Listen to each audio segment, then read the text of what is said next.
STT हमारे senior colleague mister P Chidambaram जब finance minister थे तो उन्होंने इंट्रोड्यूस किया and it was introduce to replace long term capital gain tax on equities. जब long term capital gain on equities zero था तब STT को लाया गया कि वे एक सिंपल अपफ्रंट लेवी होगी ट्रेड्स पर regardless of profit and loss. लेकिन अब सरकार ने long term capital gain tax भी लगा दिया, एसटीटी भी लगा दिया और रिटेल इन्वेस्टर को और तमाम इन्वेस्टर्स को एक प्रकार से डिसइंसेंटिवाइज किया। मैं एक सुझाव लाया हूं सरकार के लिए जिससे long term house hold earnings बढ़ेंगी, वेल्थ क्रिएशन होगा और वेल्थ पार्किंग रियल एस्टेट और गोल्ड के सेक्टर से निकलकर इक्विटीज में आएगी और स्पेक्युलेटिव ट्रेडिंग और कम होगी और long term investment behaviour investors का बढ़ेगा। वो की है कि long term capital gain tax on equities should be made nil in this country for individual investors. दुनिया की कई ऐसे देश हैं जिसके अंदर long term capital gain tax equities पे खासतौर पे शून्य है, जैसे कि Switzerland, Singapore, UAE, New Zealand, Hong Kong, Qatar, Malaysia. मैं चाहूंगा कि जब एसटीटी बढ़ाया जा रहा है तो इसी बजट में ही long term capital gain tax को जीरो किया जाए। सर, दूसरी दिक्कत जो इस बजट में नजर आई वो ये थी कि इनकम टैक्स स्लैब में चेंज नहीं हुआ।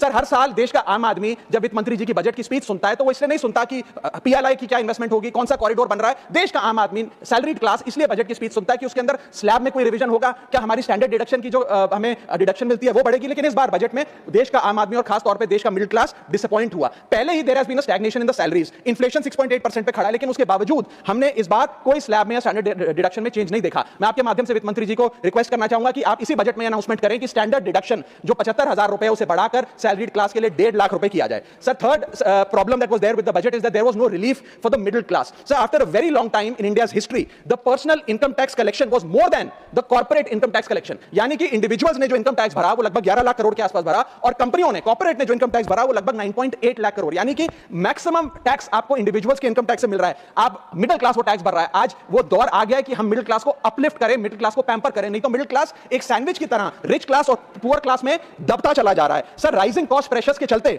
पिछले वित्तीय वर्ष में मिडिल क्लास ने देखा कि उसके एजुकेशन के खर्चे में 8% की बढ़ोतरी हुई, हेल्थ केयर 9% से महंगा हुआ, रेंट 7% से, फूड 6% से, ट्रांसपोर्ट 5% से। मेरा रिक्वेस्ट यह है माननीय फाइनेंस मिनिस्टर से कि वो इनकम टैक्स में रियायत देकर या तो मिडिल क्लास को कोई रिलीफ दें और अगर इनकम टैक्स में रियायत नहीं दे सकती हैं तो उसकी सेविंग्स और इन्वेस्टमेंट्स पे उसको बेनिफिट दें, उसे इंसेंटिव्स दें कि वो ज्यादा बचत करे, ज्यादा वेल्थ क्रिएशन कर पाए।